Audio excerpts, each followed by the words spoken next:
안녕하십니까. 예민수의 경제토크. 오늘은 레몬리서치 김민수 대표님 모셨습니다. 어서 오십시오. 안녕하십니까. 형이 말했잖아. 반도체는 계속 사야 된다고, 가지고 있으라고 라고 김민수 대표님이 말씀하셨죠. 형님 이제 어떡합니까? 계속 가지고 있습니까? 팝니까? 언제 형님이 됐습니까? 제가? 예. 아니 그 표현할 때 그러잖아요. 형이 말했잖아. 뭐 이런데. 그러니까 예.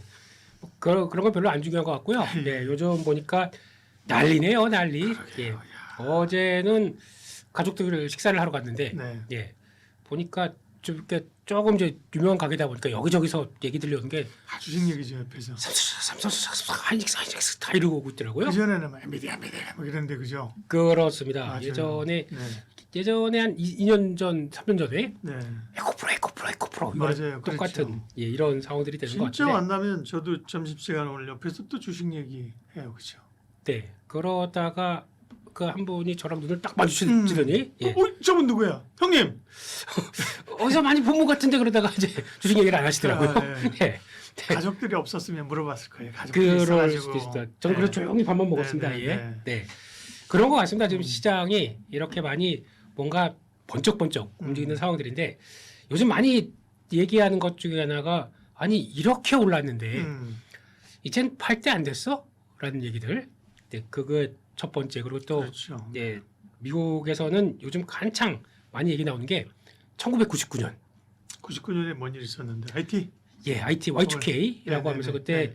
그러니까 지금 딱 소수의 종목들로 집중이 돼서 그런 종목들만 계속 끌고 간다라는 쪽으로 보면서 지금이 거의 이제 그와 유사한 상황들이 아니냐. 미국도 뭐 지금 시장 분위기는 최근에 많이 올랐지 않습니까? 예. 네. 그또 딱 보면은 엔비디아도 엔비디아지만 이제 메모리 반도체 그리고 그러니까요, 또 네. 예, 또 인텔 같은 CPU 업체들 주인공 좀 바뀐 것 같아요. 예. 그렇습니다. 그런 쪽으로 많이 올라오다 보니까 소수의 종목들이 끌어서 멜트업 되는 이런 과정들을 많이 얘기하면서 99년과 비슷한 장세가 아니냐라고 얘기를 하면서 반대로 얘기하게 되면 이게 나왔던 얘기가 약간 중국 증권사인가 어디서 나오기 시작하면서 99년과 지금 2026년을 거의 비교하면서 예, 이어지는데 나중에 조심해라 이런 쪽으로 얘기하더라고요.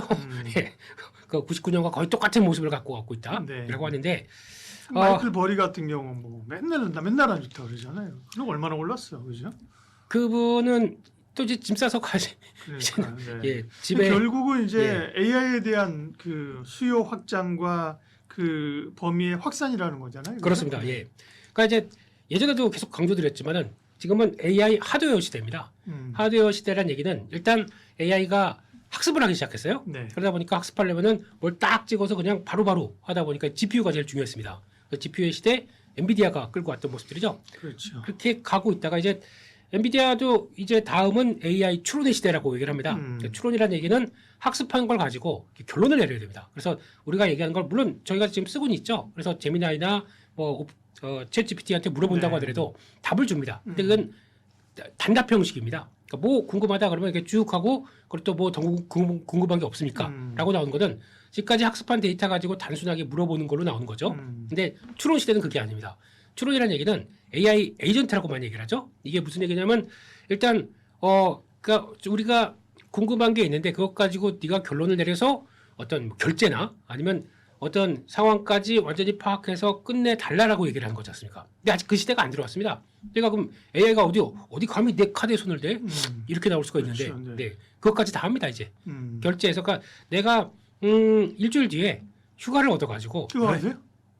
그 물어보려고 하는데 예시입니다 네, 예시. 네, 네, 예. 네. 휴가 뭐 휴가 가죠 뭐 그냥 가면 또 되는 장세인데 네, 네. 예. 여기 돈 많이 벌어가지고 휴가를 가고 싶은데 어디가 좋을 거고 그러니까, 갖고 예 그리고 거기 가서 그냥 예약까지 끝내버려. 그러면은 AI가 그러면 만약에 이제 해외로 간다라고 하게 되면 항공권 사야죠, 호텔 사야죠. 중간중간에 좋은 여행지 있으면 거기까지 관광지까지 다 관련된 결제를 해버립니다.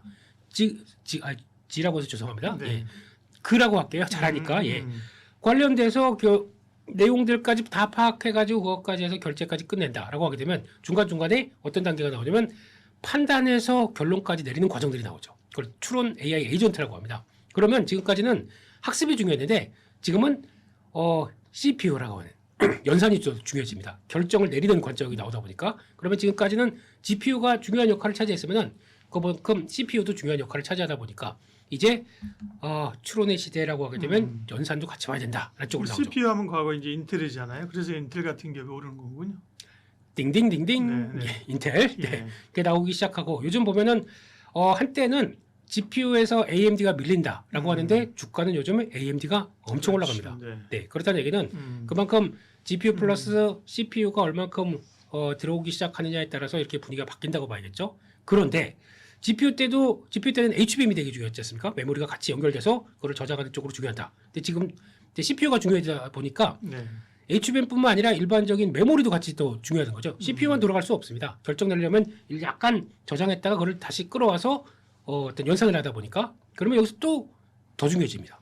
이런 과정이 나오다 보니까 결국에는 GPU, CPU, 메모리 이 세 개가 다 한 몸이 돼서 지금 AI 하드웨어 시대가 좀 강하게 이끌어진다라고 봐야겠죠. 네. 그럼 중요한 사실은 그러면 이제 99년도처럼 그때 같은 경우도 인터넷 혹시 기억하십니까? 내비게이터란 거, 네. 익스플로러 뭐 이런 거. 맞아요. 예.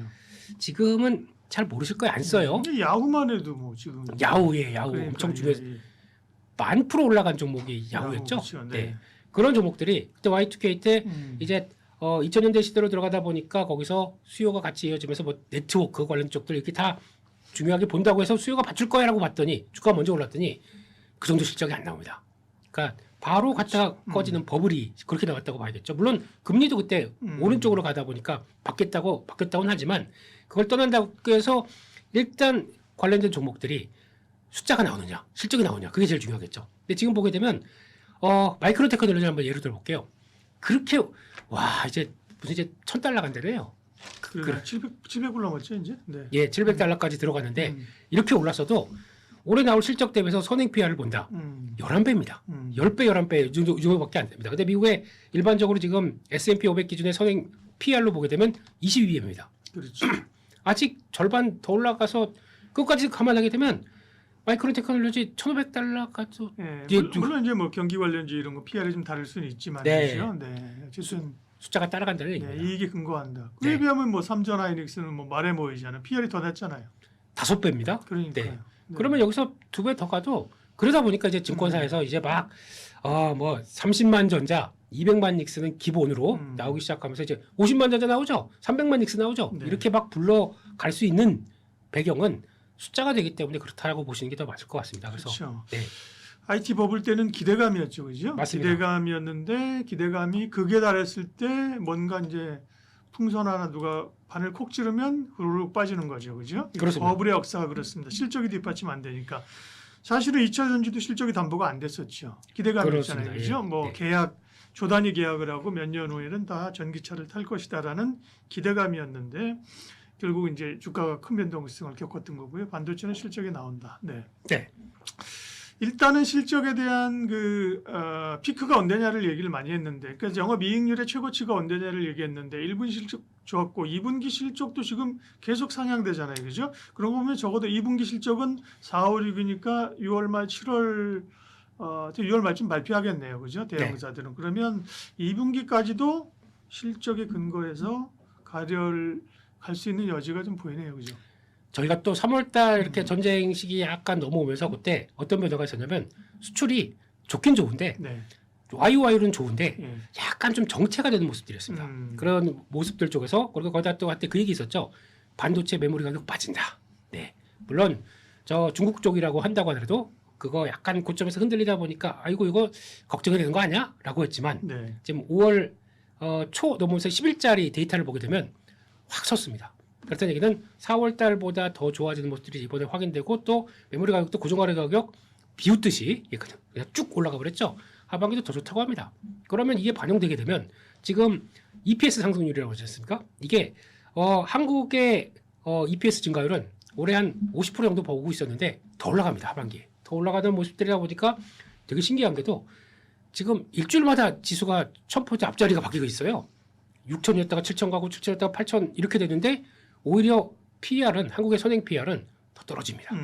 신기한 현상이죠. 주가 그렇게 올라갔는데도 그러게요. 네, 그게 중심에 이제 반도체가 있다 보니까 그렇다는 얘기는 실적은 더 좋아지는데 가격이 올라갔지만 그러니까 주가는 올라갔지만 실적은 더 좋아진다는 얘기죠.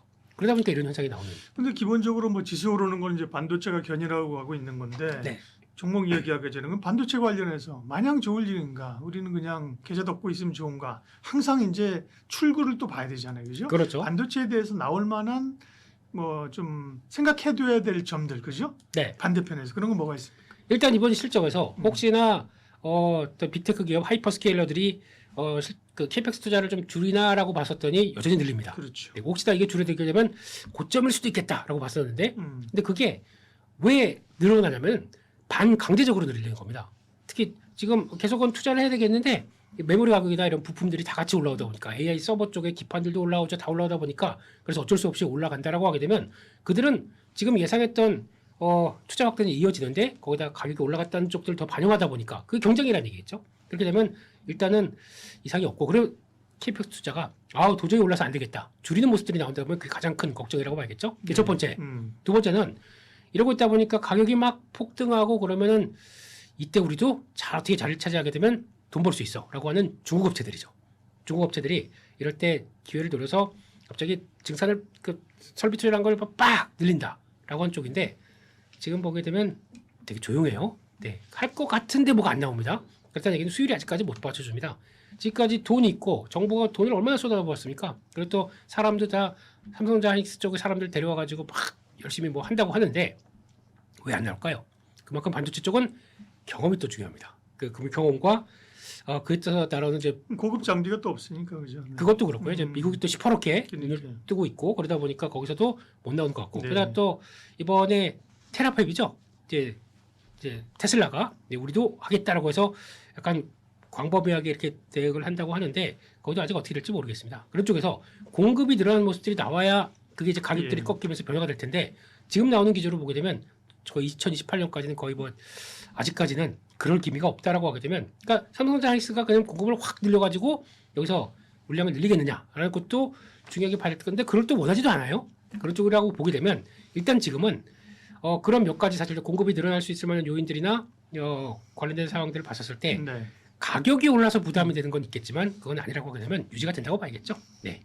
형 얘기해 주세요. 그래서 가지고 계신 분들은 사실은 제가 기회 때마다 팔고 싶으면 많이 올라서 그죠. 그렇습니다. 조금만 팔아라. 그 심정적으로. 근데 뺏기면 안 된다 그죠. 주식을 쭉 가지고 온 겁니다 그죠. 네. 그러면 지금도 삼성전자 하이닉스 가지고 일단 보유자 측면에서 그죠. 가지고 네. 계신 분들은 가져가야죠. 뭐 행복하신 분들한테 제가 무슨 얘기를 드리겠습니까? 네. 그냥 뭐 가지고 가시는 게 맞는데 네. 중요한 거는 그러니까 뭐 내가 갖고 있는데 비중이 그러면 계좌에서 이게 점점 더 커졌지 않습니까? 전체 비중에서. 그렇죠. 네네. 예. 그러면은 음. 저는 막 10% 20% 정도는 음. 줄여도 또 올라가게 되면 계속 늘어나니까 그러네. 큰 상황은 변화는 없을 거다라고 네, 생각하고 네. 있고 그럴 때 좀 줄여가지고 예. 그런 거 있지 않습니까? 또 이럴 때 예. 또 사회에 공헌도 한번 기부도 한번 해보시고 예, 아니면 네. 또 우리 박사님은 훨씬 더 많으니까 제가 또 박사님 조금 저녁이라도 좀 무슨 사세요. 소리세요 지금? 네. 저녁이라도 좀 사세요. 그러면 그렇게 또 아. 오랜만에 좀 이런 것도 좀 해보시고 그런 것도 괜찮은데 또 그런 거 있습니다. 만약에 반도체가 강화되다 보니까 상대적으로 소외되는 섹터들이 나와요. 그렇죠? 그러니까. 네. 그런 것들을 오히려 그렇다고 해서 너 쫙 팔아서 이쪽 확 이렇게 하지 마시고요. 살살. 그러니까. 그 정도 팔아서 혹시나 그러니까 저희가 또 한국의 산업재나 산업 제조업체들이 잘하는 것들 많지 않습니까? 뭐 조선, 방산, 원자력 네. 이런 전력설비 이런 쪽. 근데 전력설비 많이 올랐기 때문에 그런 거 빼고 좀 정체되어 있는 종목들을 약간 거기서 좀 늘리는 쪽으로 사용해도 괜찮겠다. 네. 그쪽들로 보시고요. 많이 팔리면 안 되고요, 그죠? 많이 파시면 안 됩니다. 네, 많이 팔았다가 그죠? 계속 가는 게 가잖아요, 지금 그죠? 네. 주도주를 쉽게 놓치면 안 됩니다. 이건 그러니까요. 그냥 주도주에서 끝내겠다라고 생각하시고 나머지 비중은 거의 꽉 채워서 가져가시되 혹시나 네, 그러면 네. 이제 우리 좀 깊은 얘기를 해보자고요. 삼성전자 하이닉스는 정말 50만 원, 300만 원을 가겠느냐? 못 간다고 얘기할 수는 없지만 사실은 그리 쉽게 낙관적으로 간다고 보는 것도 조심해야 됩니다. 지금 그죠? 다 좋다고 얘기하잖아. 그러면 좋아요. 지금 가니까 네 주식은 항상 오버슈팅, 항상 언더슈팅이에요. 제 가격에 있어 본 적이 없어요. 그죠? 맞습니다. 계속 올라가는데 거기다 파는 것도 아니죠. 올라가는데 뭐 그죠? 네 뭔가 근데 언젠가 파는 시점 팔긴 안 파나 그냥 계속 있나? 그냥 무조건 보유하고 계실 분 아니면 그 언제 팔면 될까요? 아까처럼 기계적으로 비중 조금 줄이는 거 말고. 네. 사이클이기 때문에 네, 네. 사이클 주식은 일단 어느 정도 들어오게 되면 파는 건 맞습니다. 근데 그게 언제 들어오느냐는 쪽인데 일단 분위기가 바뀐 게 저희가 이제 반도체는 사이클이 이렇지 않습니까? 좋을 때 나쁠 때 이런 식으로 반응을 했었는데 지금 LTA라고 하는 장기 공급 계약이 이제 나오기 시작한다 그러면은 이제 사이클이 어떻게 바뀌냐면 이렇게 바뀝니다. 우상향으로 이렇게 바뀝니다. 그런데 모든 정점들로 가서 이제 너무 해대도 너무한 거 아니야? 메모리가 이렇게 비싼 거 너무한 거 아니야라는 쪽에 성토가 나오기 시작하게 되면 어쩔 수 없이 그들도 늘릴 수밖에 없겠죠. 그렇게 되는 기조가 어디쯤이냐고 봤을 때 제 느낌상은 내년 상반기 정도쯤에서 상반기에서 하반기로 넘어갈 때쯤은 거의 그러니까 2018년도가 가장 어느 정도 좀 이 상황들이 좀 해소가 될 수 있을 만한 모멘텀이 나온다고 하게 되면 그러니까 지금 삼성전자 하이닉스도 이 철비 투자를 통해서 지금 늘리는 모습들이 나올 거 아닙니까? 그게 나오면 약간 풀리는 그러니까 공급 부족들이 풀리는 쪽이 그 정도로 본다. 그러면 6개월 정도 선행한다라고 하게 되면 내년 상반기 정도 넘어갈 때쯤에는 거의 이제 변화가 그렇게 나오지 않을까라는 쪽으로 일단 어슴푸레하게 맞춰가면서 시점은 그렇게 보아가시는 게 맞을 것 같고요. 네. 네. 또 이익 전망이 이제 어떻게 변하는지 계속 봐야죠. 그렇죠. 지금은 뭐 계속 2분기에도 뭐 1분기는 뭐 깜짝 서프라이즈 났고요. 2분기도 뭐 당초 전망치보다 지금 그 이익 전망치가 계속 올라가니까요. 좀 보도록 하고요. 소부장은 쉬어가는 듯한데 사실 한번 오르면 또 소부장이 굉장히 탄력 있게 오릅니다. 그죠? 뭐 그렇습니다. 기판 삼성, 연기, LG, 이노텍 이런까지 포함시키면 그죠? 네. 이제 그 사실 탄력이 좋잖아요. 그죠? 네. 그다음에 또 이번 주는 보니까 뭐 그동안 계속 어쨌든 간에 후공정 쪽에서 얘기를 많이 했는데 네. 또 이번 주 보니까 전공정도 움직이네요. 그죠? 그렇습니다. 네. 그때마다 다른 것 같아요. 맞아요. 조금요. 예. 예, 그리고 막 순환돼서 움직이다 보니까 그때부터 다른 것들을 보셔야 되는데 일단 만약에 이제 패턴을 누리신다라고 하게 되면 쭉 올랐다가 옆으로 횡보하고 있다. 그런데 크게 물량이 없다. 그러면 그런 것들이 대상이 된다고 봐야 될 것 같습니다. 그래서 말씀하셨듯이 실적이 또 미국 시장과 함께 같이 움직이는데 미국 시장에서도 반도체 장비주들이 움직이지 않습니까? 그러다 보니까 그걸 따라서 근데 미국의 반도체 장비 쪽들은 약간 좀 전공적 쪽의 모습들이 좀 많이 갖춰져 있다 보니까 그게 영향을 끼친다라고 하게 되면 우리도 쉬었던 원익 IPS나 이런 종목들이 또 올라가고 테스나 이런 것들도 한 단계 레벨업되고 그런데 그렇다고 해서 이걸 또 쭉쭉 올라간 게 아니라 또 쉬더라고요. 그렇게 되면 또 그 사이에 후공정이 또 분위기를 받고 하는 과정이 나오다 보니까 그런 어떤 특정한 쪽에서 쫓아가지 마시고요. 적어도 고점에서 횡보할 때 사자. 그래서 크게 매물이 없다 그러면 그때 들어가는 게 좋겠다라고 보시는 게 좋을 것 같고요. 네. 제가 보기에는 첫 번째는 기판 그러게요. 많이 올랐습니다. 네. 네, 많이 올라서 한때는 김기판 선생이라고 또 얘기를 했었는데 이거 그냥 됐고요. 근데 네. 호흡니까? 기판 김민수? 호우 예 그렇습니다. 예. 네. 근데 이거는 지금 분위기는 그렇다고 해서 이걸 많이 올랐으니까 팔자고 보시면 안 될 것 같고 이번에 메모리 반도체 사이클과 같이 간다고 보시면 될 것 같습니다. 그만큼 메모리 반도체들이 다 그 모듈화돼서 움직이기 때문에 네. 그 밑에 깔리는 건 다 기판이라고 봐야겠죠. 그렇기 때문에 그런 식으로 가되 지금 이쪽도 그러니까 횡보나 조정 시에는 또 보시는 건 맞는데 상대적으로 지금 조금 더 챙겨봐야 될 쪽들은 파운드리 쪽이 아닌가 싶습니다. 네, 파운드리는 삼성전자가 자신감이 이제 막 올라가고 있는 시기거든요. 그러다 보니까 지금 최근에 TSMC에서 줄 서 있던 쪽들이 그거 2년을 기다리래요 또.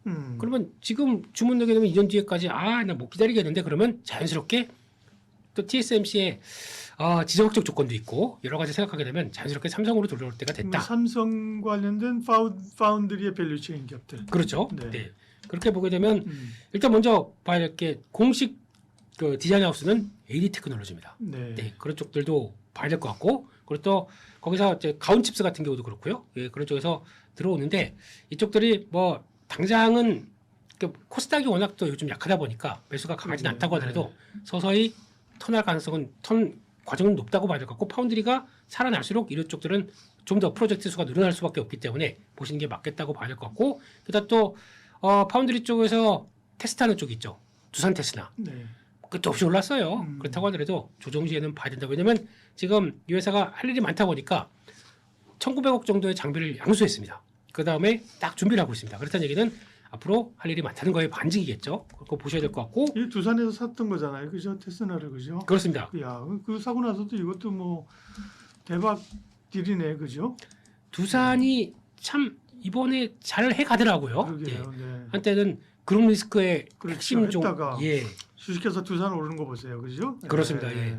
그런 쪽이고 또 테스트했으면 패키징이 빠질 리가 없겠죠. 음. 패키징 쪽은 하나마이크론입니다. 네. 네, 그리고 거기 들어가는 또 소재까지 보게 되면 하나 모트리얼즈 이런 것들도 같이 보시면서 그리고 또 이렇게 되기 시작하게 되면은 이제 나오는 이제 IP 갖고 있는 회사들이나 또 디자인 하우스 쪽들도 계속 부각을 받을 수가 있기 때문에 파운드리 쪽에 대한 관심도 이제 슬슬 들어온다라고 하게 되면 이게 주도가 될 수도 있겠다는 쪽도 바라보시면서 이것도 한번 챙겨 가셨으면 좋겠습니다. 2차 전지 이야기를 하겠습니다. 네, 삼성 SDI가 불을 붙인 2차 전지. 뭐 반도체가 워낙 강하니까 다른 섹터들이 뭐 이렇게 고개를 뒤밀려다가 워 계속 가는 분위기인데 2차 그렇습니다. 전지를 잘 가고 있는 거죠? 네. 네, 지금 분위기나 지금 시장에서 나오는 상황들은 네. 역시나 2차 전지도 계속 챙겨봐야 된다. 이거는 네. 맞는 것 같습니다만 수급의 쏠림 있죠? 수급 쏠림 때문에 그렇죠. 네. 어쩔 수 없이 좀 많이 올랐다. 그러면은 이 상황에서 선택의 문제죠. 이걸 계속 갖고 갈 것이냐 아니면 지금 이쪽이 다 비중이 좀 적은데 그러면 줄이고 일로 가자라고 하는 매수가 좀 크다 보니까 당연히 약간 좀 최선호에서는 좀 밀리는 분위기죠. 특히 거기다가 약간 요즘에 코스닥은 계속 네. 또 고난의 시기입니다. 요즘 코스닥은. 그러게요. 네, 네. 그러다 보니까 거기서 이제 주축이었었던 지금 코스닥을 갖고 숫자가 안 나오는 코스닥을 갖고 있느니 차라리 확실한 반도체로 가자라는 쪽으로 나오다 보니까 여기서도 좀 수급이 빠지면서 2차 전지 뭐 지금 에코프로 BM도 이제 가장 상위적이죠. 그리고 거기다 바이오줄 이런 것들은 약간 좀 실체가 조금 적다고 하는 것들은 좀 나오다 보니까 거기서 영향을 좀 받는다라고 봐야 될 것 같은데 하지만 이번 1분기 실적에서 보여줬던 이 전반적인 2차 전지주들의 앞으로의 계획과 흐름은 하반기 때 더 좋아질 걸로 예상을 하고 있고 거기다가 조금 더 가세화되게 되면 이제는 저점은 통과했고 변화가 나올 시점이 됐다라고 하기 때문에 여전히 그 반도체에 좀 쏠렸다고 하더라도 거기 것 때문에 밀리게 되면은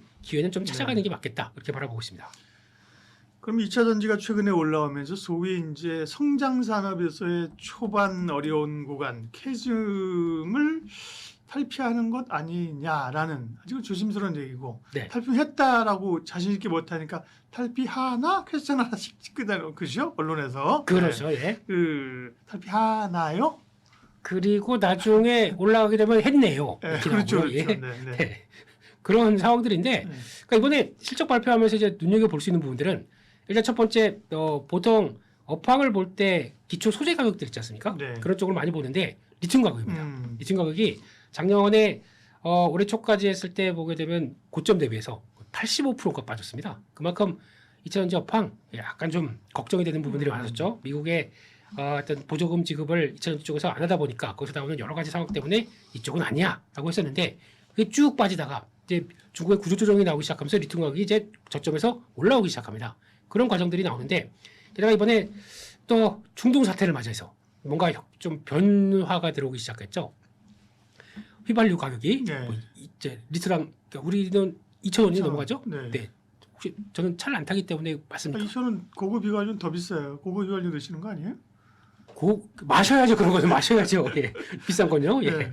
근데 이쪽도 들어오다 보니까 조금 장기화가 되기 그러게. 시작하게 되면 이럴 걸. 인지는 바꿔야 되는 거 아니야, 그죠? 그렇죠. 네. 예. 그러다 보니까 완전히 차이가 나기 시작하다 보니까 음. 거기서 이제 전기차에 대한 관심이 높아지는데 이번 달에 보니까 3월달 기준으로 보게 되면 수입 자동차 판매량 중에 테슬라가 단연 1위로 올라서기 시작하더라고요. 그런 쪽으로 봤었을 때 중국도 그렇고 유럽도 그렇고 테슬라가 살아납니다. 네. 그런 이제 전기차의 대명사인 회사가 살아나기 시작하는 모습들이 되다 보니까 자연스럽게 캐즘이 끝나는 거 아니야? 라는 쪽으로 들어가는 모습도 봐야 되겠죠. 네. 근데 예. 그럼 이제 이게 말씀하신 뭐 소재 가격에 다른 건 다 그대로인데 소재 가격만 뭐 급등한다든지 네. 로봇 때문에 전고체가 간다든지 그거는 이제 소재가 움직이지만 지금은 이제 전기차 판매량 회복 네. 그 다음에 또 셀업체들이 ESS를 다 하니까 그렇습니다. 1차적으로 그러면 업황 회복이나 데이터 센터 ESS의 증가를 보면 셀을 봐야 되는데 삼성 SDI가 뭐 제일 먼저 이번에 불을 붙인 거고요. 네.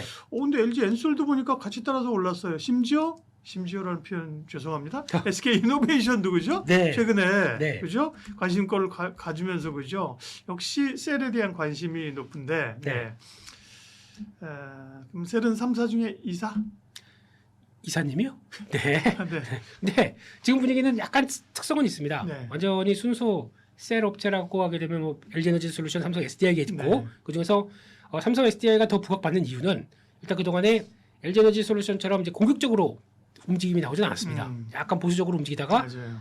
증자도 한번 하고 거기다 LED 삼성 디스플레이 지분도 팔고 하면서 현금을 딱 마련했어요. 그러면 여기서 이제 캐즘 끝나고 돌아가기 시작한다. 그러면 여기서 공격적으로 투자를 하거나 이제 맞춰가기 시작하게 되면 그게 샘성 스타일이죠. 그렇죠. 네. 그러니까 이렇게 보고 있다가 음. 이제 할 때가 됐어. 그럼 이제 고삐를 딱 쥐어간다. 이런 쪽으로 봤을 때 그래서 삼성 SDI가 실적이 뭐 드라마틱하게 턴어라운드가 안 됐다고 하더라도 거기에 대한 관심이 높고 하반기 때 특히 셀 3사가 다 얘기하는 거는 일단 캐즘 구간의 돌파는 ESS로 간다라고 얘기를 하고 있거든요. 그렇기 때문에 ESS가 출하량이 좀 나오기 시작하게 되면 대부분 실적은 많이 돌 것이다라고 바라보고 있는데 그중에서 탄력도는 SDI가 가장 그 상황으로 보게 되면 제일 좋지 않겠느냐라고 보다 보니까 이렇게 그렇죠. 변화가 나왔다고 봐야 될 것 같고요. 네. 네.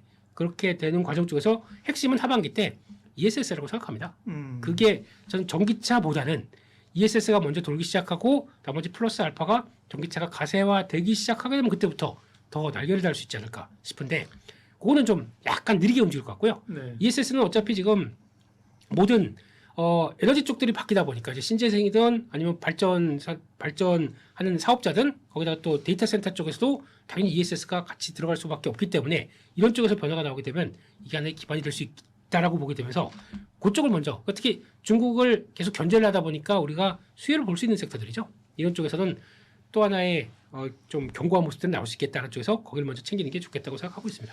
ESS도 이제 삼성이 잘하니까요, 그죠? 삼성 네. SDI가 이래저래 부각을 받는 것이고 시총은 반밖에 안 되네요. 지금 55조고 LG 에너지 솔루션이 110조니까 딱 절반인데. 네. 그런데 아까 말씀드린 것처럼 SDI가 가면서 LG 엔솔도 뭐 실적 사실 엔솔은 실적이 기대치보다 안 좋았잖아요, 그죠? 예, 근데도 예. 보니까 같이 저 괴를 같이 하면서 올라갑니다. 네, 버티는 모습들이죠. 예. 버티고 옆으로 이럴 때가 제일 중요한 것 같아요. 네.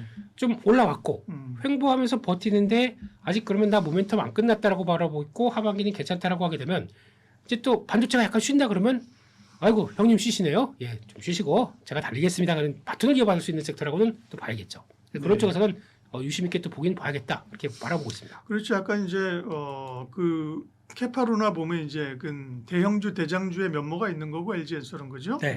삼성 SDI 이제 막 기지개를 키면서 치고 나가려고 하는 거고요. 네. 그리 보면 SK 이노베이션은 이제 사업 구조가 참 이 필연적으로 그죠. 네, 필연적으로 2차 전지만 가지고 있는 게 아니라 정의 부분이 있기 때문에 순수하게 2차 전지로만 보기는 좀 어려운 측면이 있죠. 네. 네 그렇다고 하더라도 정유 느낌을 좀 더 많이 가세가 되고 있기 때문에 네. 약간 순수하게 2차 전지 쪽들로 얘기하기는 조금 어렵기 때문에 SK이노베이션은 약간 배제하겠습니다. 네. 네, 배제하고 보시는 게 더 맞겠다고 봐야 될 것 같고 한때는 정유가 그러면 물론 이제 2분기도 실적 좋을 겁니다. 지금 나오는 분위기로 봤을 때는 네. 정제 마진이 확 돌아섰으니까요. 근데 이게 정유주는 또 좋을 때 팔아야 된다는 얘기가 많기 때문에 그게 그럼 계속 항구적으로 갈 수 있겠느냐? 그렇죠. 그러다 보니까 그런 것들은 좀 아니 정유 얘기할 때 SK 이노베이션도 2차 전지잖아. 네. 2차 전지 오면 너 정유잖아. 그러니까- 차라리 그러니까 사실 정유만 보면 사실 SOL로 가는 게 더 심플하죠, 그죠? 차라리 그게 더 그러니까요. 맞는 선택으로 보더라고요 시장은요. 네네. 그래서 거기다가 배당만 돌면은 SOL이 낫지 뭐 이런 쪽이다 그러니까요. 보니까 그래서 그런 쪽으로. 네, 예. 결국은 이제 SK 온을 떼야 되는데 그죠? 네. 라이언 일병 구하기를 해서 이제 SK 온 일병 구하기 지난번에 뭐 증자도 하고 사업 구조도 바꾸고 맞습니다. 그랬잖아요. 그죠? 예. 그리고 딱 이제 떼서 자체적으로 살아야 되는데 지금은 자생력이 아직 없는 상태고 게다가 지금 대기업의 그런 회사 분할 이런 거에 대해서 여기도 뭐 중복 상장에 해당되는지 모르겠습니다. 정부의 기류가 안 좋잖아요, 그죠? 아직 그렇죠. 네, 네, 그런 것 때문에 뭐 이래저래 좀 그죠? 네, 네, 쉽지 않은. 그렇습니다. 네, SK 이노베이션 주주들에게는 죄송하지만, 네, 이찬희 쪽에서는 어쨌든 셀 쪽에서는 SDI와 LG 에너지 솔루션에 집중하면 된다. 네. 둘 중에서 순서는 SDI가 맞다고 봤는데 음. 오르니까 또 그렇게 보네라고 하실지 모르겠지만 네네. 예, 일단은 아까 말씀드렸듯이 준비가 잘 돼 있다라는 쪽으로 보고 또 거기다가 전고체 배터리 관련된 내용들이 또 가세가 된다라고 하게 되면 물론 LG 에너지 솔루션이 더 잘 꾸려왔고 거기서 속도가 나가면 나올 수 있다고 봅니다만 근데 이거는 그렇게 됐었을 때 전고체 배터리도 들어와서 처음에 비쌀 거 아닙니까? 그러면 돈을 투입해서 대량 양산 체제로 간다라고 했을 때 누가 유리하겠느냐라고 봤을 때는 일단 조금 긴 시각으로 보게 되면 네. SDI가 더 유리하다는 판단들이 높기 때문에 그렇게 보는 게 더 맞겠다고 봐야 될 것 같고요. 네. 그리고 이상학 쪽에서 이제 ESS 쪽 주축으로 본다라고 하게 되면 거기 들어간 이제 소재 쪽들이 이제 많이 부각받을 겁니다. 네. 그렇기 때문에 네, 보셨으면 좋겠습니다. 네. 소재나 뭐 이런 얘기를 좀 하도록 하겠습니다. 사실은 뭐 우리가 뭐 양극재 얘기 뭐 하겠지만 많은 분들이 그래도 이 에코프로의 추억, 그죠? 네, 예, 예. 근데 이번에도 보니 작년에도 볼 때 한번 에코프로가 코스닥에 이제 이 패시브 수급을 한번 쫙 갔잖아요. 그렇습니다. 근데 에코프로는 그냥 옆으로 계속 기네요, 그죠? 네, 그런 약간 좀 태생적인 운명, 예. 코스닥과 함께하는 운명들이 있다 보니까 음. 거기서 나오는 패시브에 따라서 왔다 갔다 할 수밖에 없는 것도 좀 있다고 봐야 될 것 같고요. 그렇기 때문에 이거는 코스닥이 좀 전환돼서 움직임이 나올 때까지는 조금 좀 기다려보는 게 맞지 않을까? 그리고 생각하고요. 앞서 클립에서 잠깐 말씀드린 것처럼 이제 이 대기업 집단의 그 쪼개기 상장 이런 네. 거 많이 나가니까 그죠? 에코프로는 사실 상장하려고 대기 시켜놓은 애들이 많단 말이에요, 그죠? 뒤에 또 있죠. 예. 예. 근데 그들이 또 못 올라오게 되면 사실은 자금 조달이 잘 안 된다, 그죠? 그렇습니다. 그런 우려들이 에코프로를 갖추고 있는 것 같고요. 네. 약간 2차 전지 쪽에서 소재 쪽으로 얘기가 먼저 나왔으니까 포스코 홀딩스 얘기를 하게 되면 네. 포스코 홀딩스는 사실 홀딩스인데 여기도 이제 제철이 많고 네. 리튬이 있는데 포스코 홀딩스는 최근에 저가 굉장히 좋았어요. 그렇습니다. 네. 일단 개인적으로는 최선호 쪽에 가까운 종목으로 보시면 될 것 같고요. 그럼 이게 오른 게 철강 때문에 오른 거예요? 일단은 리튬 소재로 오른 거예요? 지금까지 지난 2, 3년 동안은 네. 주가는 이제 2차전지 쪽에 부각되다 보니까 뭐 70몇 원대까지 쭉 올라갔다가 그렇죠. 빠졌는데 네, 네. 그때 가장 큰 단점 중에 하나는 본업이 안 됐다라는 쪽들이죠. 그래서 그게 여전히 철강 쪽이 발목을 잡고 있다가 철강 쪽이 돌아서기 시작합니다. 올해부터는 중국의 구조조정 나오고 있고 우리도 K스틸법 나오기 시작하면서 약간 구조조정에 대한 힘을 실어주는 가운데 거기서부터 나오기 시작하는 게 이제 그러니까 유통 가격들도 좀 변화가 되기 시작하다 보니까 올해는 턴어라운드 그동안 역성장만 하다가 철강 쪽이 턴어라운드가 되고 그러면 이제 재부각을 받는데 그중에서 이제 리튬도 마찬가지로 지금 원래는 조금 더 속도가 돼서 아르헨티나 염호죠 리튬 염호 이쪽들을 속도를 내려고 하다가 이제 양산 준비 돼 있어요. 근데 리튬 가격이 안 올라오게 되면 지금 내봐야 무슨 소용이야라고 해서 기다리고 있던 거죠. 근데 리튬 가격도 이제 바닥을 찍고 올라온다 그러셨잖아요, 그죠? 그렇습니다. 그래서 네. 본격적으로는 올해 4분기부터 올해 하반기부터 이제 좀 본격적인 출하가 나오고 내년 1분기부터는 리튬 사업도 흑자가 난다고 얘기를 합니다. 그렇게 되면은 지금까지는 철강 쪽만 바라보면서 단순하게 움직였던 부분이 리튬까지 같이 가세가 되면서 실적들이 가세가 된다. 그럼 밸류를 더 줄 수가 있겠죠. 그런 관점들이 나온다라고 봤을 때 지금 그런 쪽에서 포스코홀딩스는 할 때 실적이 안 나오다 보니까 고포주였습니다. 예. 근데 지금은 이제 더 나기 시작하게 되면서 PBR이 0.7배 정도까지 들어오게 되면 그래서 한 배까지는 가야 되는 거 아니야? 라는 쪽에 대한 분위기나 리튬 좀 살아나는 분위기 나오게 되면 이런 쪽에서는 또다시 좀 보강이 되기 시작하겠죠. 명암이 엇갈리네. SK 이노베이션 같은 경우는 전에 말씀드린 것처럼 2차 전지 오면 너 정유주잖아. 네. 정유 가면 너 2차 전지 이랬는데 포스코홀딩스는 철강 철강 잘하네. 그렇죠. 2차 전지 소재 괜찮네. 그죠? 네. 예. 좋을 때 다 좋아 보이고요. 그러니까요. 네. 그런 흐름들이. 근데 단기적으로 포스코홀딩스 많이 올라갔거든요. 근데 네. 더 여전히 좋게 보신다는 거죠? 그렇습니다. 이렇게 네. 돼도 이렇게 올라온 다음에 네. 제일 좋은 조건은 고점에서 횡보하는 겁니다. 예. 그래서 횡보하면서 올라왔는데 차익 때문에 확 밀릴 것이냐 아니면은 그냥 아직 스토리 남아있는데 그러면 거기서 왔다 갔다 하면서 어느 정도 단기 소화를 해내게 되면 다음 레벨업으로 들어가기가 또 좋겠죠. 그런 과정들로 보인다라고 하게 되면 지금은 기간 조정 정도? 그때는 한번 기간 조정의 끝을 노리는 게 어떨까라고 봐야 될 것 같고요. 네. 또 하나 봐야 될 게 LNF죠. LNF는 네.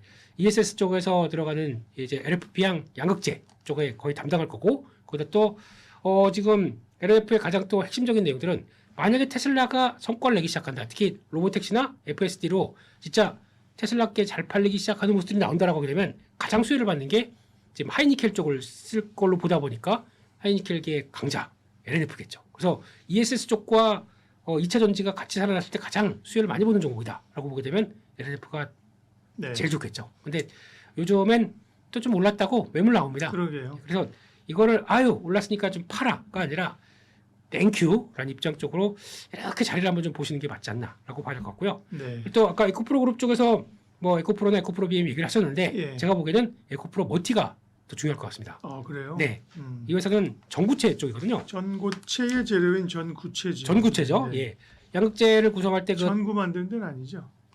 채를 만드는 회사입니다. 예. 네. 그런 쪽에서 이 구성할 때 보게 되면은 가장 또 양극재 중에서 그 높은 비중을 차지하고 있기 때문에 오. 이게 돌아서기 시작해야 또 본격적인 2차 전지가 활성화된다는 얘기겠죠. 에코프로 H는 오른 것도 없어요 지금. 그죠? 에코프로 머티입니다, 머티. 아, 머티. 예. 그죠. 네. 아 H는 저 잘못 찍었네. 에코프로 여기도 계열이면 에코프로 머티. 머티요. 예. 네. 근데 하나 단점이 있는 게 뭐냐면 봉해 수혜제가 들어와요. 그러니까 1년짜리 그리고 또 2년짜리가 들어오다 보니까 변동성이 좀 있네. 네. 그래서 그때 근데 아마 일반적으로 이대주주가 물량을 좀 지난번에도 블록딜을 한번 한 게 있기 때문에 이번에도 해제가 되면 블록딜 한번 하지 않을까 쪽에서 약간 걱정스럽게 바라보고 있는데 그거 끝나게 되면은 그때쯤에 가격 메리트가 나온다라고 하게 되면 이것도 한번 보시는 게 어떨까 쪽에서 2차 전지 업황이 돌게 되면 가장 먼저 보고를 받는 게 전구체다 쪽들 보시면서 요까지 정도 소재 쪽은 네. 정리해가는 게 좋을 것 같습니다. 양극재 가운데서 이제 LNF를 말씀하셨고 네. 또 전구체 만드는 에코프로 머티. 네. 머티가 뭐냐? 머티 리얼즈의 약자입니다. 네, 머티. 네. 에코프로 머티도 얘기하셨고 나머지 소재 약간 그거보다 이제 조금 더 뭐 가벼운 뭐 소재 업체들은 뭐 장비까지 내려갈 필요는 없을 것 같고요. 이제 소재 업체 가운데서 네. 최근에 뭐가 좀 강했나요? 대주전자재료도 꽤 올랐다가 이제 전체적으로 소재 업체들이 좀 조정을 좀 이제 변동성이 있군요, 그죠? 네. 이 스페셜티도 그렇고 그죠? 또 양상들이 비슷하네요. 쫙 당겼다가 제법 매물들이 나오는 형국인데요. 그렇습니다. 예, 그래서 아마 그쪽 제가 보기에는 장비 이쪽까지 넘어가기에는 그러니까 너무 카바가 좀 커질 것 같고 네. 일단은 소재를 중심으로 보는 게 좋겠다라고 봐야 될 것 같고 네, 혹시나 또 관심 있다고 하게 되면 그런 것도 보셨으면 좋겠습니다. 알박이죠. 네, 한때 저희가 얘기했었던 알루미늄 박 네, 이쪽들도 알루미늄 가격이 이번에 중동 사태 때문에 폭등했습니다. 거기서 어쩔 수 없이 쓸 수밖에 없어요. 그러면 알루미늄 박을 공급하는 회사들은 피가 올랐기 때문에 피가 오른 건 이제 인정. Q까지 사라지게 되면 P와 Q가 동반적으로 오른다. 그러면 가장 좋은 시나리오가 되겠죠. 알박이 뭐더라? 동원금속 이런 거였나요? 삼알루미늄, 삼화알미늄. 네. 네. 롯데 에너지 머티리얼즈 네, 네. 이런 정도쯤. 나머지는 보니까 아직 Q가 확 사는 구조가 아직은 아닐 것 같기 때문에 좀 준비가 됐다 그러면 이런 정도쯤. 근데 네. 좀 당연히 주가가 올라 있죠. 올라 있는데 그게 시나리오가 맞다 보니까 시장에서 반응한다라고 보게 되면 이런 정도까지는 커버를 하시되 또 올라갔다고 막 사시게 되면 좀 그렇죠. 그러니까 이런 종목들을 얼만큼 또 약간 주춤했을 때 잘 보느냐 네. 이것도 중요할 것 같아서 그렇게 보셨으면 그러니까요. 좋겠습니다. 뭐 예. 리튬은 리튬 가격 오르신다고 오늘 말이 꼬이네요. 오른다고 말씀하셨지만 사실은 그러면 포스코홀딩스 같은 경우가 더 안정적으로 가는 그렇습니다. 거거든요. 예. 땡땡 리튬 이런 건 너무 변동성 너무 커가지고 그죠. 리튬 가격 때문에 가긴 좀 어렵고 네. 마지막으로 전고체. 전고체는 이제 앞으로 그동안에 계속 약간 양치기 선언으로 올랐다 떨어졌다 했는데 네. 앞으로는 이제 전고체의 모멘텀이 2차 전지 차량용 EV도 그렇고 또 로봇도 그렇고 하면은 이제 전고체는 조금 중장기 스토리를 써갈 수 있는 거 아닐까요? 그렇게 볼 수 있겠지요. 네. 네. 그런데 이쪽은 그러니까 이제 구체화되는 것보다 어떤 특별한 이제 그렇게 될 거야라고 보는 개연성들이 높아가다 보니까 주가가 기대감 많이 올랐으면 이거 조금 더 차익 매물 이런 식으로 나오기 때문에 저는 트레이딩하는 게 좋겠다고 생각합니다. 이쪽들은요. 아직은 트레이딩으로. 예. 그래서 네. 고점 때 쭉 갔다가 물량 빠져서 다시 한번 기대감이 사라지게 되면 그때 들어갔다가 또 올라갈 때 이렇게 매매하는 게 좋을 것 그게 같아요. 전고체 쪽의 기존 전략이었잖아요, 그죠? 네. 기다가 세상 관심 없을 때 하면 또 한번 빵 뛰어요. 그렇죠. 그러면 팔고 그죠? 그 트레이딩인데 네. 그거를 그거를 벗어나는 구조적 흐름일 거냐 싶었는데 아직은 트레이딩. 아직은 좀 더 봐야 Not yet trading. 오늘 영어를 많이 쓰시는 그런가요? 예, 예. 네, 네. 네. 그렇습니다. 그렇게 봐야 될 것 같습니다. 네, 로봇에 관한 투자 전략을 이야기하겠습니다. 로봇이 한동안 좀 잠잠하다가 네. 지난주부터인가 해서 다시 좀 로봇이 주목받는데요. 뭔가 이슈가 있습니까? 일단 첫 번째로 음, 라바트 하게 되면 네, 숫자 안 나오잖아. 라고 하면서 네. 그 어디다 음, 그 로봇 아무리 뭐 이제 나오는 거 보인다고 하더라도 이런 거 예, 어디다 입을 털고 있어? 뭐 이렇게 얘기를 하는 거예요. 첫 번째. 두 번째는 로봇 하게 되면 현대차지 않습니까? 그렇죠. 예. 고유가 시대에 차 안 팔려. 음. 근데 EPS가 안 붙는데 무슨 거기다가 로봇 밸류 붙느냐? 음. 이거는 좋게 보면 안 된다. 할 적도 있었고요. 예. 다 무색하게 만들죠. 주가 올라가다 보니까. 네, 그렇죠. 근데 핵심을 잘 못 놓쳐서 그렇다고 생각합니다. 이게 무슨 얘기냐면은 저희가 AI 시대예요.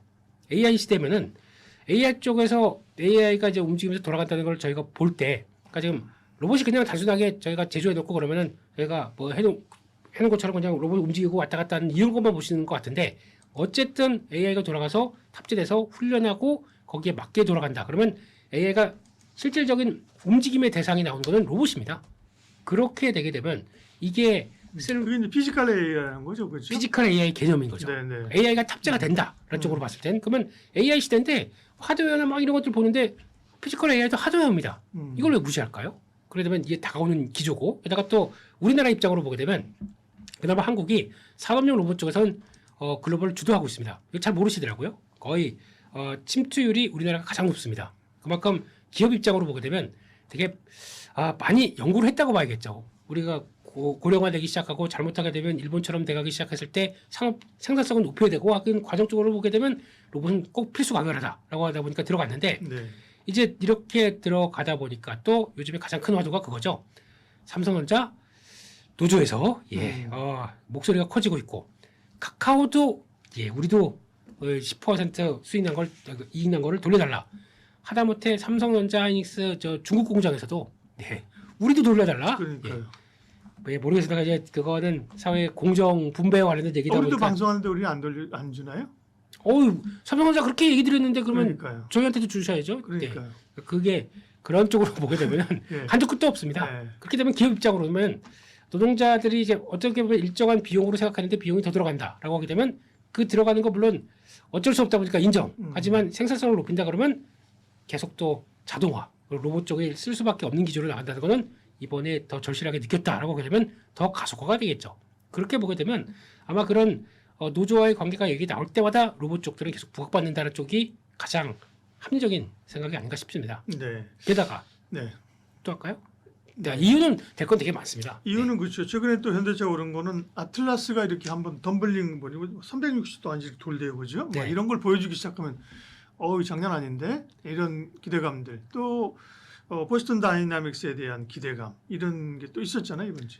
근데 솔직히 네네. 그것만 동작만 본다 그러면은 저거 유니트리 중국 회사죠? 만든 거 아니 유니트리는 막 춤도 추는데 또 저렴한 가격에. 싼 가격에 그리고 막 달리기도 사람을 이기는데라고 해서 그렇게 보실지 모르겠지만 제일 핵심이 유니트리는 차이가 많아요. 그러니까 일단은 보여주는 것과 거기서 산업에서 들어가는 이제 침투 능력을 보여주셔야 되는데 잘 보시게 되면은 이번에 아틀라스에 뒤에 보면 번호가 01이라고 써 있습니다.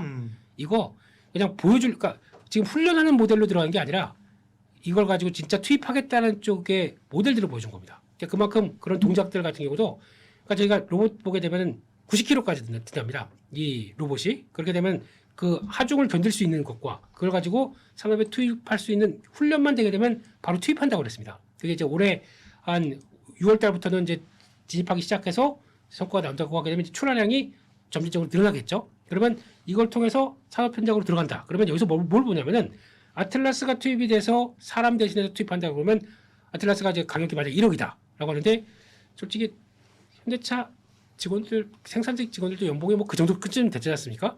그러면 시간을 나눠봤을 때는 이게 들어가서 혹시나 그 정도까지 대체할 수 있겠다라고 봤을 때는 생산성들은 오히려 24시간도 일할 수 있는 거 아닙니까? 그렇게 되면 훨씬 더 높아지는 거죠. 그러면 직접 기업의 생산성의 효율화를 높여주기 시작한다라고 본다 보니까 훨씬 더 가치를 부각받는 거죠. 그렇죠. 그렇게 된다면 현대차가 이제 로봇 기업으로 변모하고 아까 유니트리도 말씀하셨습니다만 유니트리가 로봇을 굉장히 잘한대요. 근데 결국은 이제 팔 때가 그죠. 어디냐면 현대차는 캡티브가 있으니까 자기가 훈련시키고 그렇죠? 자동차에 적용시키고 나중에 그렇게 되면 수많은 완성차 업체들에게 사실은 그런 걸 팔 수도 있는 거잖아요. 그렇습니다. 그런 꿈을 좀 꿔볼 수 있는 상황이고요. 그런 로봇이 이제 좋은 거는 안다. 그 다음에 이게 죽을 이슈가 아니고 계속 얘기가 될 걸 아는데 그러면 현대차를 사야 되느냐, 기존 로봇주를 사야 되느냐 이 고민이 계속 있고요. 그러면 최근에 지난주에 오른 건 레인보우 로보틱스도 굉장히 강하게 올랐어요. 그다음에 제가 보는 종목이 제한적이긴 합니다만 로보티스, SBB테크 같은 경우는 강하게 올랐고요, 그죠? 현대차는 이제 모비스가 올랐고 뭔가 그들 사이에서 현대차와 비현대차가 아니라 이렇게 좀 골라낼 수 있는 교집합이 좀 있을까요? 여기서 그게 제일 중요한 거죠. 선택과 집중. 그렇죠. 그래서 물론 그 전에 조금 좀 로봇 관련적으로 무차별적으로 쭉 올랐다가 음. 또 한번 조정 크게 받았다가 이제 다시 이제 나도 하면서 막 올라오는 기조라고 보시게 되면 네. 핵심은 현대차입니다. 현대차를 음. 먼저 보시는 게 좋겠다. 네. 고 맞을 것 같고 현대차가 움직여 나머지가 갑니다. 근데 원래 그러니까 현대차 보스턴 다이내믹스와 함께 움직이는 현대차와 또 삼성도 가만히 있겠느냐. 삼성도 어떤 전략적인 변화가 나올 것이다라고 하면서 레인보우 로보틱스도 움직이는데 개인적으로는 레인보우 로보틱스는 좀 보여줘야 될 게 더 많다고 생각합니다. 삼성이 그런 지금까지 그랬잖아요. 뭐 얘기만 나오게 되면 삼성이 뭐 M&A 할 거다, 로봇 쪽에서 뭐 보여줄 거다라고 흐지부지 됐던 경험이 많아가지고 아직까지는 구체화되는 걸 좀 보여줘야 좀 확신이 들 것 같아요. 그래서 물론 레인보우 로보틱스 매매하거나 뭐 대가는 뭐 큰 차이는 없다고 하더라도 삼성의 전략들을 저는 궁금합니다. 진짜 보여줄 만한 게. 근데 보여주는 거는 현대차가 더 확실하다고 생각합니다. 그렇기 때문에 또 그럴 수밖에 없고요. 그래야 지배구조의 완성을 일으킬 수가 있기 때문에 보스턴 다이내믹스의 아틀라스 출하량을 늘리고 거기서 기업 가치를 제대로 받고 그로 인해서 지분을 팔아다가 현대모비스 쪽으로 집중하는 이런 과정이 나온다고 하게 되면 현대차가 가장 핵심적이 돼야 된다라고 봐야 될 것 같고요. 현대차도 뭐 소리 없이 많이 올랐네요. 계속 현대차에 대해서는 이제 동일한 질문을 드리고 답변을 드리면서 50만 원 밑에선 사면 된다 그런 얘기를 저희가 그렇게 했거든요. 네네네. 기회를 줬죠, 그죠? 50만 원 많이 밑에 줬죠? 기회를 예. 줬었고요. 네. 와, 거의 65만 원까지 지금 최근에 보면 속도가 빨리 옵니다. 현대차 그룹주 가운데서 어쨌든 간에 원탑은 현대차인 거죠? 단기적으로는 네. 그리고 지금 현재로서는 현대차를 보는 게 맞고요. 예. 조금 길게 나는 앞으로 2, 3년 뒤까지 로봇이 침투가 돼서 이제 어떻게 되는 과정을 본다 그러면 현대 모비스를 보셔야 됩니다. 모비스는 무엇은 왜요? 아까 말씀드린 것처럼 아틀라스의 핵심적인 액추에이터와 관련된 주축을 다 하드웨어 쪽은 다 담당하고 있습니다.